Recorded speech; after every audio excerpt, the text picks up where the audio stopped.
নমস্কার, আশা করি সবাই ভালোই আছেন।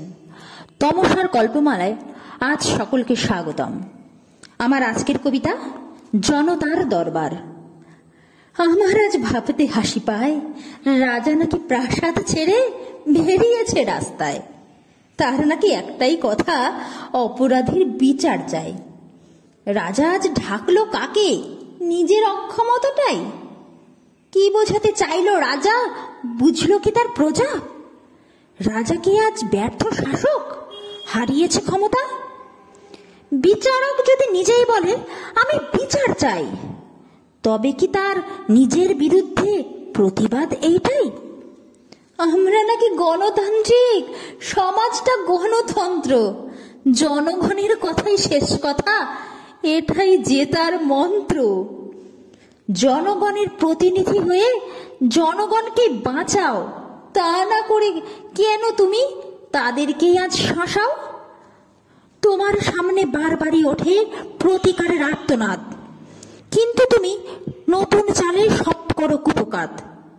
শুনেছ প্রজা, নতুন ভাতা রাজার ঘোষণায়। অপমানিতা ধর্ষিতার মৃত্যু নাকি 10 লাখে কেনা যায়।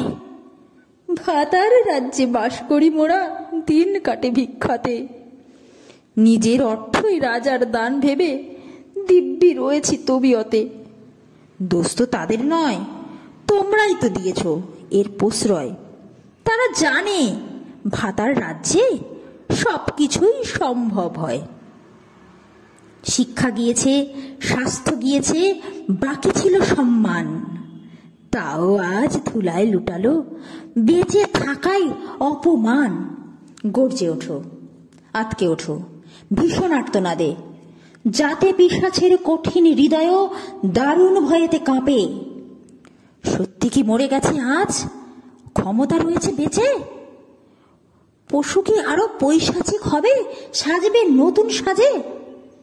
মানুষ আমি, মানবিকতা তাই মনেতে বাজে। নিজেকে আজ কি জবাব দেব, তাই এসেছি জনতার কাছে। জনতার দরবার, দেখি আজ কি করে তারা রাজার বিচার।